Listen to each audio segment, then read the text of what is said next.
Ça fait tellement longtemps. Je suis toute gênée. Je suis gênée. Ouais, je suis vraiment en retard. Disons que pour des raisons personnelles et pour des raisons familiales, ainsi que ma reprise des études, j'ai un peu tardé.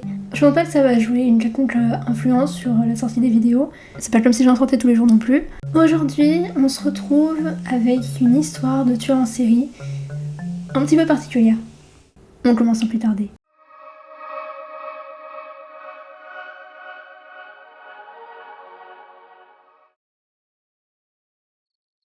Tout débute en été 1964, en Pologne. Le pays se prépare à célébrer le 20e anniversaire de l'insurrection de Varsovie. Une grande parade dans la capitale est prévue pour l'occasion, le 22 juillet, ainsi que d'autres petites célébrations dans le reste du pays. Mais le 4 juillet, 18 jours avant le jour J, Marian Starzyński, le rédacteur en chef de Przegląd Polityczny, la version polonaise de Prawda, reçoit une étrange lettre. Il n'y a pas de bonheur sans larmes, pas de vie sans mort. Prenez garde, je vous ferai pleurer. Écrite à l'encre rouge dans un style arachnéen, la lettre anonyme pousse Starzyński à demander la protection de la police, étant convaincu qu'il s'agit d'une menace de mort. Les jours passent, jusqu'à ce qu'arrive le jour J. Et rien ne se passe. Tout va bien. La journée se déroule tranquillement, sans aucun souci, ce qui rassure tout le monde et surtout le rédacteur en chef. Fausse alerte! Enfin, c'est ce qu'il croit. Parce que Starzyński, tout comme la police, avait en réalité tout compris de travers. Ce 22 juillet, ce n'était pas lui qui allait mourir. Le lendemain matin, à quelques 150 km au nord de Varsovie, à Olsztyn, un jardinier travaillant dans un parc fait une macabre découverte sur son lieu de travail.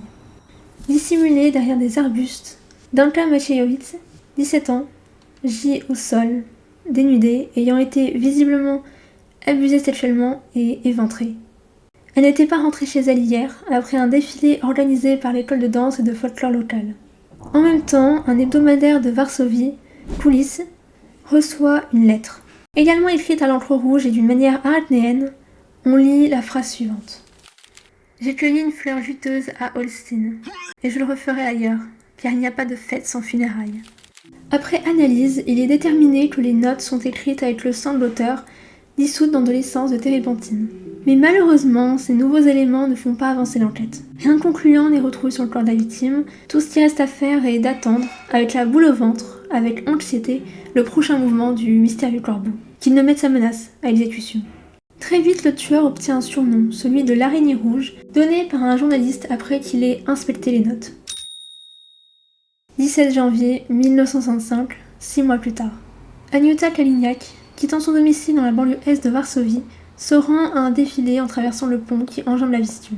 Le jour d'avant, sa photo était parue dans le quotidien Zygie Warszawy, un autre quotidien de Varsovie, en raison du fait que l'adolescente avait été choisie pour conduire le défilé à travers la ville. Après ce dernier, épuisée, elle décide de faire du stop auprès d'un chauffeur de camion qui la dépose à un carrefour à 2 pâtés de maison de chez elle. Ce sera la dernière fois qu'elle sera aperçue vivante. Une équipe se lance à sa recherche, sans succès. Plus tard, l'équipe est contactée par la police qui lui notifie avoir reçu une nouvelle lettre de l'araignée rouge, indiquant où trouver Aniuta. Le lendemain, dans le sous-sol d'une usine de cuir située en face de la maison de la jeune fille, Aniuta est retrouvée morte. Il s'agit d'un assassinat. Le tueur l'a traquée. Il s'était caché dans l'ombre des murs de l'usine avant de lui tendre une embuscade. Elle n'eut même pas le temps d'appeler à l'aide qu'il l'avait étranglée en plaçant un nœud coulant au-dessus de sa tête. Après l'avoir lâchement tuée, le tueur a enlevé une grille lui permettant ainsi de pénétrer dans le sous-sol de l'usine. Aniuta connut le même sort post-mortem que Danka. 1er novembre 1965, 10 mois plus tard. On est le jour de la Toussaint et la police est toujours dans l'impasse. C'est aussi ce jour-là que l'araignée rouge décide de frapper de nouveau. À Poznań, à 150 km à l'ouest de Varsovie, Janka Popielski, une jeune réceptionniste bossant dans un hôtel, est retrouvée derrière le hangar d'emballage d'une gare, placée dans l'une des caisses. Cet après-midi-là, Janka attendait le prochain train dans l'espoir d'être emmenée dans un village voisin pour retrouver son copain. En ce jour religieux, le tueur en avait profité du manque de monde dans le terminal pour s'en prendre à Janka. Il lui plaqua, sur le nez et la bouche, un tissu imbibé de chloroforme pour lui faire perdre connaissance. Il la traîna ensuite derrière le hangar, lui faisant subir le même sort que ses précédentes victimes, à la différence que Yanka, au contraire de Anyuta et Danka, fut agressée sexuellement ante-mortem. Elle était encore en vie.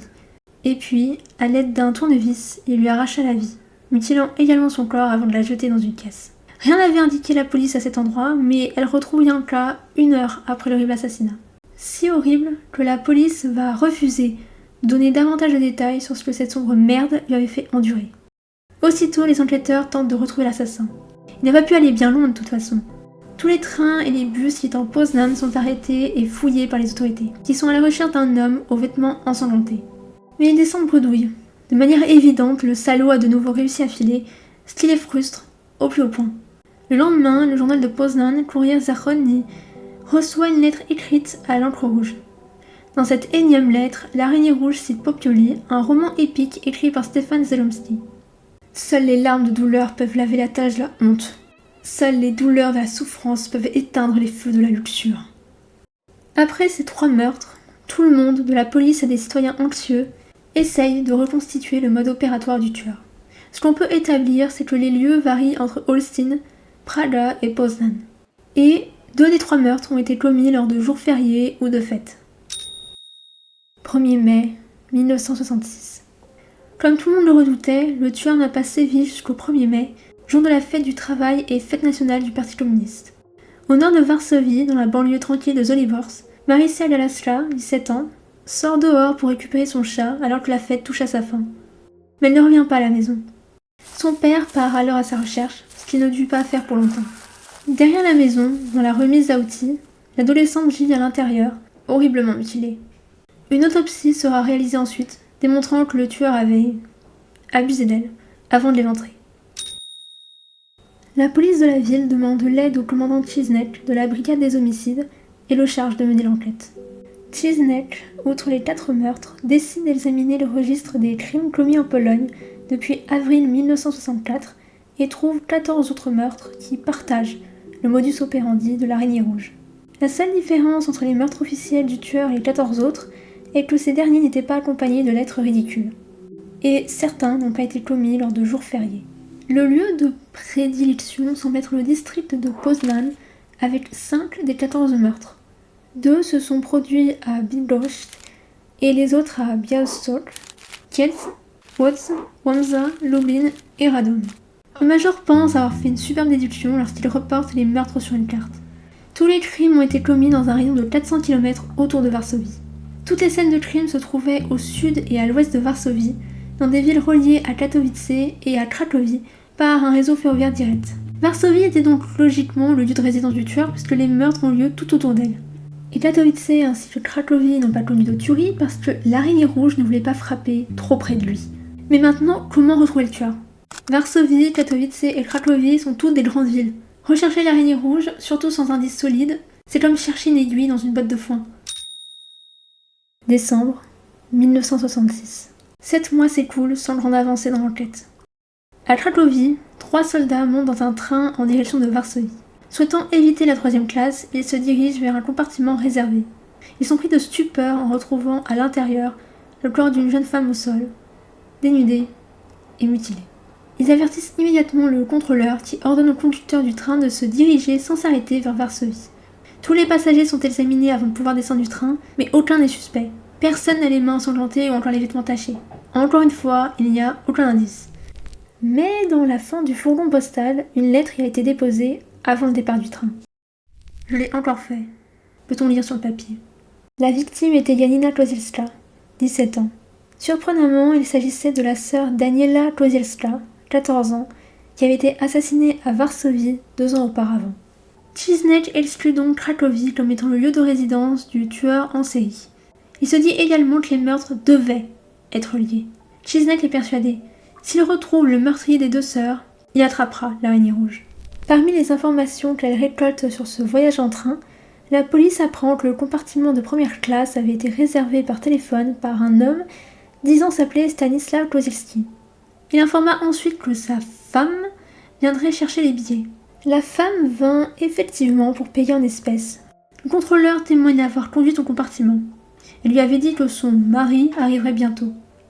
Et lorsqu'il arriva, le contrôleur vérifia son billet. Malheureusement, il ne se souvient pas de son visage. Pour la police, il est évident qu'elle connaissait assez bien son tueur pour voyager avec lui et se faire passer pour sa femme. Il semblerait que Janina ait été assassinée moins de 10 minutes après son arrivée dans le train. Et puis, une fois le meurtre commis, le tueur partit du train. Chisnell se rend au domicile des parents, mais ils ne peuvent pas l'aider. Il lui indique par contre que les sœurs avaient travaillé de temps en temps comme modèles à l'école d'art plastique de Cracovie et au club des amateurs d'art. Finalement, cette encre rouge utilisée par le tueur pour rédiger ses lettres est peut-être la piste dont ils ont besoin. Les enquêteurs se rendent au club des amateurs d'art et parcourent la liste des membres. Il y en a 118 en tout, comprenant des citoyens respectés, comme des médecins, des dentistes, des fonctionnaires, des journalistes, etc. Y a-t-il quelqu'un de Katowice? Il n'en trouve qu'un seul, Lucjan Staniak, un traducteur âgé de 26 ans qui travaille à l'imprimerie du gouvernement polonais. Le directeur du club informe la police que Staniak voyage souvent pour les affaires et qu'il utilise un billet Ulgovi, un billet spécial permettant à l'usager de voyager en train de manière illimitée dans toute la Pologne. Nous voulons voir le casier de Staniak. Dans le casier, les inspecteurs trouvent un assortiment de couteaux utilisés pour étaler la peinture sur une toile. Staniak barbouille la peinture sur la toile avec une lame de couteau. Il aime utiliser de la peinture rouge. Voici l'une de ses peintures intitulée Le cercle de la vie. Le tableau représente une fleur dévorée par une vache, qui est dévorée par un loup. Le loup est abattu par un chasseur, qui est renversé par une automobiliste. La femme gît dans un champ, l'abdomen déchiré, avec des fleurs jaillissant de sa blessure. L'affaire est résolue. Maintenant, il ne reste plus qu'à trouver et arrêter Lucjan Staniak. L'araignée rouge. 31 janvier 1967. Un mois s'est écoulé depuis le meurtre de Janina Kozelska. Chisnell contacte la police de Katowice, qui se rend au domicile de Staniak, situé au 117 à Leje-Wyzwolenia. Mais il n'y a personne. Ainsi commence l'opération pour retrouver Staniak, qui, pendant ce temps, est à la recherche d'une nouvelle et dernière victime. Ce matin-là, Staniak prend le train pour Łódź. Vers 18h, il accompagne une étudiante de l'Institut des arts cinématographiques de Łódź, Bożena Rackiewicz, 18 ans, jusqu'à la gare de la ville. Ils entrent ensuite dans un abri de la gare destiné aux voyageurs de nuit qui chercheraient à s'abriter des intempéries. En 25 minutes, la vie de Bożena bascule. Staniak l'assomme avec une bouteille de vodka et la viole, avant de la poignarder à mort. En se précipitant pour fuir la scène de son crime, Staniak laisse ses empreintes digitales sur le goulot de la bouteille brisée. Il passe la soirée à Łódź avant de prendre un train pour Katowice. Là-bas, la police l'attendait et l'emmène immédiatement pour l'interroger. Staniak comprend qu'il n'y a pas d'issue, alors il avoue tout. Il avoue avoir commis 20 meurtres, bien qu'on lui impute seulement 6 meurtres. Et les accusations portées contre Staniak lors de son procès n'ont également fait état que de 6 meurtres. Une fois les aveux récoltés, les enquêteurs consultent des psychiatres pour déterminer un mobile. Avant son arrestation, les théories s'orientaient vers un tueur moralement absent et un pervers sexuellement frustré. Il a été aussi suggéré que le tueur, notamment à travers ses notes, recherchait activement la notoriété. Mais il n'en était rien. Du moins, pas pour le premier meurtre. Un jour, au début des années 60, ses parents et sa sœur traversaient une route verglacée. Ils furent percutés par une voiture qui roulait à toute allure et qui avait dérapé sur la glace. Le chauffard en excès de vitesse était la jeune et magnifique épouse d'un pilote de l'armée de l'air polonaise. La conductrice échappa à la justice, poussant ainsi Staniak à se faire justice lui-même. Bon, j'appelle ça une explication bancale, mais ok. Mais pourquoi s'être attaqué à des jeunes femmes et jeunes filles innocentes? Pourquoi est-ce qu'il n'a pas décidé de se venger en tuant celle qui avait tué sa famille? Eh bien, il s'est dit qu'en faisant ça, en tuant la conductrice, on allait directement remonter jusqu'à lui. Qui d'autre voudrait sa mort à part le fils et frère endeuillé? Du coup, à la place, il s'est dit qu'il allait se venger en massacrant des femmes et filles ressemblant à la conductrice, choisissant ses victimes à partir de photos de journaux. Mais pourquoi s'être attaqué à autant de personnes? Staniak avait ressenti une satisfaction personnelle après avoir brutalement assassiné et violé, je le rappelle, ainsi que éventré Danka. Et il en devint accro de cette sensation. Du coup, ceci explique cela. Au lieu de faire de la boxe ou des cupcakes comme tout le monde pour extérioriser sa colère et sa frustration, il s'est décidé à arracher la vie à d'autres jeunes filles et jeunes femmes ainsi qu'à les abuser sexuellement et les mutiler post-mortem et ante-mortem pour le fun et le frisson. Au procès, Lucjan Staniak plaide coupable et être condamné à mort. Mais cette peine sera commuée en détention à vie dans un hôpital psychiatrique. Revenons-en au post-Reddit, parce que oui, c'est à partir de là que mes recherches commencent. Publié le mercredi 15 février 2017, l'utilisateur, qu'on va appeler Kevin sinon ça va être compliqué, affirme avoir d'abord entendu parler de l'araignée rouge dans un livre sur les tueurs en série dans les années 90. Mais il a toujours trouvé ça étrange que malgré ses recherches, il ne trouve rien au sujet de Lucian Staniak ou de ses victimes.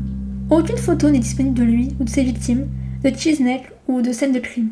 Dans son post, Kevin partage des liens, notamment un menant au contenu du livre d'un certain Harry Rosenfeld intitulé The Privacy, a Narrative of 16 Serial Killers, publié en 2009, qui inclut l'histoire de l'araignée rouge, soit Lucian Staniak.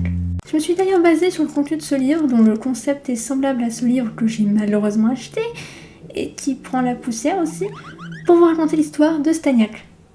Il y a également un lien menant à un article de Variety, publié le 8 juillet 2015, consacré à un film polonais inspiré de l'histoire du Red Spider. Et on peut y lire la chose suivante.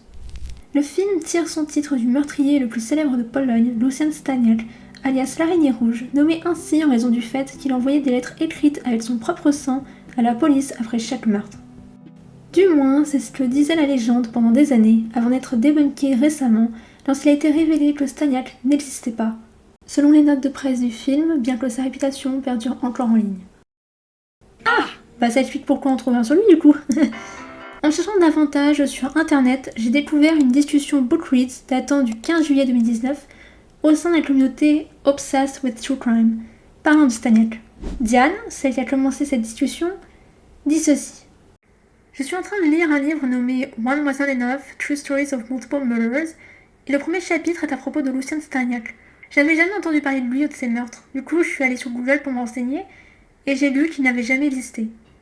Est-ce que d'autres personnes ont fait la même découverte? Diane inclut un lien menant à un article de Listverse, un site comparable à Topito, publié en janvier la même année. Lucian Staniak était un tueur en série polonais surnommé l'araignée rouge. Il a plaidé coupable du meurtre de 20 femmes et fut condamné à mort, une peine commuée en détention à vie dans un hôpital psychiatrique. Il s'avère que tout cela n'est que pipeau. Staniak n'a pas existé, les meurtres n'ont pas eu lieu et personne n'a jamais été poursuivi pour ces faits. On pense que Staniak pourrait être le fruit de l'imagination de Colin Wilson, un écrivain qui fut le premier à attester des actes de l'araignée rouge. Cette première mention, ce premier récit, fut accepté comme un fait et gagna en popularité. Jusqu'à ce que des chercheurs travaillant sur une biographie de Staniak et de ses crimes furent forcés de conclure qu'il n'avait, en fait, jamais existé. Je pense que là aussi vous vous en doutiez un peu. Je veux pas dire, mais il y avait quand même beaucoup d'indices. En relisant le script, ça saute aux yeux que ce n'est pas vrai. Surtout le coup d'écrire des lettres avec son sang. L'araignée de Katowice, ou l'araignée rouge, est donc un tueur en série littéralement mythique. Il est aussi réel que Jeff the Killer. Et tout comme pour l'image originelle de Jeff, la question qu'on se pose maintenant c'est d'où est-ce que ça vient? Cette fausse histoire, qui l'a inventée? Dans son post, Kevin affirme aussi que, supposément, il a été inventé par un auteur de True Crime, soit par Colin Wilson ou Michael Newton, deux auteurs de True Crime qui ont également écrit des fictions. Kevin ajoute aussi que la mention la plus ancienne de Staniak qu'il ait pu trouver était par Colin Wilson, ce qui concorde avec ce qui est écrit sur Listverse et qui correspond à mes propres recherches. En réponse, l'utilisateur Coriander Salamander indique que Colin Wilson est un peu connu dans le monde du true crime et du paranormal comme étant un peu... comment dire? Il se soucie plus de l'art de raconter une bonne histoire plutôt que de l'exactitude des faits, si tu vois ce que je veux dire. Il explique ensuite que Wilson s'est fait connaître à une époque où il n'était pas rare pour certains auteurs de jouer sur le sensationnalisme et de donner l'impression d'être de ceux qui savent, plutôt que d'être factuel et de traiter certaines affaires avec factualité. Il ne serait donc pas surprenant que Wilson ait inventé un tueur en série et qu'il ait glissé l'histoire dans son The Mammoth Book of True Crime à l'époque. Bon, je vous parle beaucoup de Wilson, mais c'est qui en fait? Colin Wilson est né le 26 juin 1931 à Leicester, en Angleterre, et est mort le 5 décembre 2013 en Cornouailles, toujours en Angleterre. Écrivain devenant renommé en 1956 avec The Outsider, un livre popularisant l'existentialisme dans le pays, il s'intéresse parallèlement au true crime, à la vie après la mort, au fantastique à la manière de H.P. Lovecraft et à la psychologie. Son nom est d'ailleurs mentionné dans le livre de Rosenfeld, tout comme celui de Michael Newton. Michael Newland est né le 16 septembre 1951 en Californie et est mort le 6 septembre 2021 à Nashville, en Indiana. Depuis 1977, il a écrit 357 livres sous son nom, ainsi que plusieurs noms de plumes comme Lyle Brandt. Commençant d'abord sa carrière en tant que prête-plume pour l'auteur de romans policiers Dan Pendleton, dont je ne vais pas raconter la biographie parce qu'on n'a pas le temps, d'accord, il enchaîne parallèlement l'écriture de fiction et de non-fiction, allant de western, thriller politique et suspense au true crime, et des livres de référence. Un article du Crime Library, publié à une date inconnue et écrit par Michael Newland, retrace l'histoire de Lucian Staniak. Mais ce qui nous intéresse, c'est la toute fin. Condamné à mort, cette peine fut commuée. Il est apparemment vivant et en bonne santé dans l'hôpital psychiatrique. Un prédateur de 60 ans qui adore toujours peindre quand il en a l'opportunité. L'araignée rouge est indisponible pour apporter un commentaire. Bah tiens, comme par hasard. Il y a également le début de l'article qui est intéressant. Newton écrit que Staniak serait bien le tueur en série le plus prolifique de Pologne depuis 1922, lorsqu'un tueur en série toujours non identifié a laissé le corps mutilé de 11 femmes dans les bois en dehors de Varsovie. Je sais pas de quoi il parle parce que j'ai rien trouvé à ce sujet, mais bref. Mais la censure étatique imposée laisse plutôt de cette sombre histoire un mystère alléchant. Censure étatique, mais on a affaire là à du sensationnalisme, du conspirationnisme même. Chose qu'on retrouve dans le livre de Rosenfeld, notamment à la toute fin. La division de la bibliothèque publique de New York a trouvé presque aucun matériel référentiel sur Staniak. Il a l'impression que les autorités cherchent à clore l'affaire. Nous avons envoyé un email au chef de la police de Varsovie, Pavel Biedjak, demandant si les archives apportaient une quelconque information sur Lucian Staniak. Nous n'avons reçu aucune réponse. Cependant, en 2001, la maison d'édition Musa de Varsovie a publié un livre sur les tueurs en série, incluant Staniak, nommé Seryjny Mordercy. Malheureusement, vu que la page précédente n'est pas disponible, on a quelques détails qui manquent. Par rapport au livre polonais, j'ai eu un peu de mal, mais j'ai réussi à le retrouver. Effectivement, en 2001, un livre nommé Seryjny Mordercy, édité par Muza Spółka Akcyjna et écrit par Arkadiusz Czerwiński, a été publié. Et concernant Staniak, il semblerait qu'il s'agisse plus d'une brève mention qu'autre chose. Ce délire autour d'une volonté supposée de la part des autorités polonaises d'effacer toute trace de Staniak et de ses victimes est absurde. Ridicule même. Encore dans les livres de Rosenfeld, l'auteur reprend les propos retrouvés sur Radom.net, un site dédié aux tueurs en série, et qui n'existe pas, affirmant que la Pologne était plus préoccupée par l'établissement d'un État communiste et considérait les meurtres en série comme un phénomène de l'Occident. Durant les années 60, en Pologne, les journaux étaient remplis d'articles dédiés à vanter les architectes de la République populaire de Pologne. Les sombres aspects de la vie étaient évités, ou au mieux traités avec superficialité. Pour les dirigeants polonais, tout dans la Pologne socialiste était bon. Le mal ne pouvait être trouvé uniquement au sein des nations impérialistes. Are you sure about that, Rosenfeld? Si c'était vraiment le cas, comment expliquer le traitement médiatique de Karol Kot? Il s'agit d'un tueur en série polonais surnommé le vampire de Cracovie par la presse qui a sévi dans le pays entre 1964 et 1966. Et pour le coup, il a vraiment existé, malheureusement. Il s'est attaqué à des enfants tout comme des personnes âgées et il a été arrêté, jugé puis exécuté en 1968. Il existe plusieurs photos de lui, notamment à son procès, et aussi des articles qui ne minimisent pas ses actes. Même si historiquement, dans les pays soviétiques et aujourd'hui faussement communistes, l'information était et est assez contrôlée, à l'époque, on ne regardait absolument pas ailleurs quand des meurtres, surtout en série comme ceux de Karol Kot, se produisaient, en se disant bah les couilles, allez, si on ferme les yeux, ça n'existe pas. Oui, dans certains cas, comme les cas de meurtres en série, le régime exerçait un certain contrôle pour éviter toute médiatisation excessive, mettant à mal l'image du régime et de la stabilité sociale au sein de l'Union soviétique. Mais il ne niait pas le phénomène. Il ne prenait pas ça à la légère. Quand Karol Kot a été arrêté ou quand les meurtres se produisaient, les autorités ne prétendaient pas que rien ne se passait. Ils reconnaissaient les tueurs comme des tueurs, et ils étaient condamnés et exécutés comme tels. Et puis surtout, cette hypothèse conspirationniste n'est pas crédible, parce que Staniak, c'est personne. Oui, dans l'histoire de l'URSS, il y a déjà eu des tentatives d'effacer certaines personnes de l'histoire, de manipuler l'histoire et la mémoire publique pour maintenir un contrôle absolu et éliminer toute menace à l'autorité du régime. Mais ces personnes-là, ce n'étaient pas des gens lambda. Bon, c'est peut-être pas le bon terme quand on parle de tueurs en série, mais ce n'étaient pas des monsieur et madame tout le monde. Ceux qui étaient victimes de la damnatio memoriae, un concept né en romantique qui consiste à condamner une personne à l'oubli, eh bien c'était des figures politiques ou des dissidents, des personnes considérées comme des traîtres ou des ennemis du régime, allant d'intellectuels et d'artistes à des personnalités politiques comme Léon Trotsky, un membre important de la révolution bolchevique et l'un des rivaux principaux de Staline. Après son assassinat en août 1940, précédé par des années de persécution par le régime staliniste, Staline avait exprimé la volonté d'effacer toute présence publique de Trotsky, notamment sur les photographies officielles. Et suite à son assassinat, de nombreuses purges politiques ont été menées pour vraiment éliminer toute concurrence. Ces purges incluent des arrestations, des emprisonnements, des exils dont a été victime Trotsky et l'exécution de plusieurs personnes, notamment des anciens partisans de Lénine et de Trotsky. Je peux aussi citer l'exemple de Nikolai Yezhov, ancien chef du NKVD et un homme très bizarre qui, après le retournement de veste de Staline à son égard, lui faisant porter l'entière responsabilité des horreurs des grandes purges pour pouvoir ainsi les victimiser, fut fusillé en prison en février 1940. Comme beaucoup d'autres, Yezhov est passé de camarade de confiance à ennemi du peuple.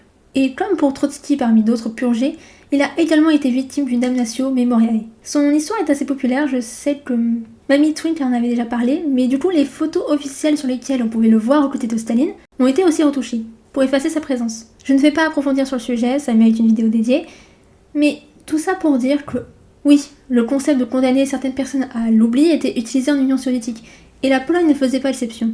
On censurait également les œuvres de figures intellectuelles et d'artistes qui s'opposaient au régime ou qui exprimaient des idées n'allant pas dans le sens de l'idéologie staliniste. Mais ça, encore une fois, c'était réservé à ceux considérés comme des menaces directes de l'URSS, et surtout de Staline, pas à des civils lambda, pas du tout impliqués en politique et qui n'ont jamais exprimé d'opinion politique, brossant Staline dans le mauvais sens du poil. Comme Staniak et tout comme Karol Kott, qui a sûrement inspiré Wilson à créer Staniak, vu les similitudes qu'on peut retrouver en lisant la biographie de Karol Kott, Staniak n'était pas lié à des mouvements d'opposition ou contre-révolutionnaires. Et même si ça avait été le cas, on remarque bien avec les exemples cités plus haut que l'effacement n'est pas total. On retrouve toujours des traces. Surtout qu'au moment de l'écriture du livre de Rosenfeld en 2009, ça faisait déjà un bon moment depuis la chute de l'URSS en 91 et surtout du régime staliniste polonais en 89.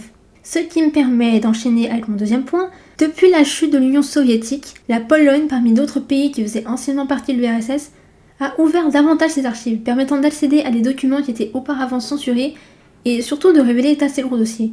Donc, dans ce cas, depuis le temps, on aurait eu des sources, des photos, des articles, bref, des preuves de l'existence de Staniak s'il avait été effectivement effacé de l'histoire pour une quelconque raison et si les autorités avaient effectivement décidé de mettre l'affaire sur le tapis. S'ils n'ont pas censuré l'existence de Karol Kott, si on a des preuves de son existence, pourquoi est-ce qu'ils l'auraient fait pour Lucian Staniak?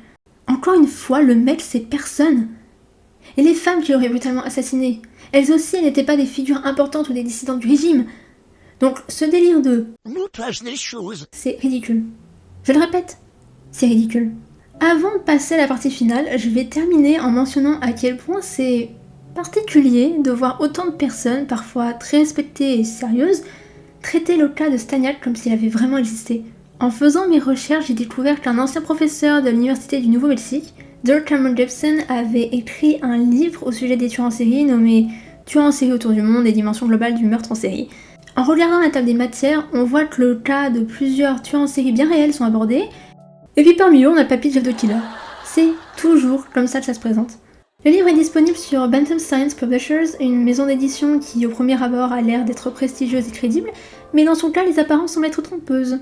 Et par rapport à Gibson, je sais pas si j'ouvre son travail, en jetant un peu son site et ses credentials, je me dis que les tueurs en série c'est pas vraiment son domaine d'expertise. Il a surtout enchaîné les diplômes en communication et journalisme, donc voilà. Alors, en réalité, le tueur de Katowice, l'araignée rouge, Lucian Staniak, est un tueur en série qui a été inventé de toutes pièces par un romancier britannique, Florian Wilson, probablement inspiré d'un tueur en série bien réel, Karol Kott. Staniak n'existe pas, même si on parle de lui comme s'il avait véritablement existé. Même la page Wikipédia recensant les tueurs en série de Pologne l'inclut aussi. Vous savez, les tueurs qu'on pense avoir véritablement existé mais qui sont en réalité inventés de toutes pièces, eh bien il y en a un bon petit paquet. Staniak n'est pas le seul. Vu que toute cette histoire se révèle être fictive, à la base, je voulais également ajouter une petite partie critique littéraire, parce que d'un point de vue littéraire et aussi éthique, le livre de Rosenfeld est une catastrophe. Il y a énormément de problèmes, dont certains qu'on peut retrouver dans le monde du true crime. Mais déjà, pour faire une critique littéraire, il faut que j'ai accès à l'entièreté du livre, et pas juste le chapitre sur Staniak. Étant donné comment l'affaire est abordée, comment le sujet est traité et les problèmes que j'ai pu déceler dans le texte, j'ai un peu peur de comment les autres cas de tueurs en série, qui sont eux malheureusement bien réels, sont traités. Il y a peut-être aussi le livre de Corinne Wilson que je vais devoir me procurer pour voir si on rencontre les mêmes problèmes, et aussi peut-être celui de One Was Not Enough quelque chose, en format e-book, uniquement, c'est possible, parce que c'est hors de question d'avoir un bouquin avec une couverture aussi indécente et respectueuse dans ma bibliothèque. Et enfin, je me suis dit que ça allait être trop long et pas forcément pertinent, du coup, je me suis dit qu'on allait s'arrêter là. Eh bien, je n'ai plus rien d'autre à dire. Je crois que c'est la fin de cette vidéo. Vous pouvez commenter, liker, vous abonner ou rien faire, vous faites ce que vous voulez. Même si je ne suis plus trop active nulle part, mon Linktree est en description. Et je vous dis à la prochaine, j'espère. Salut!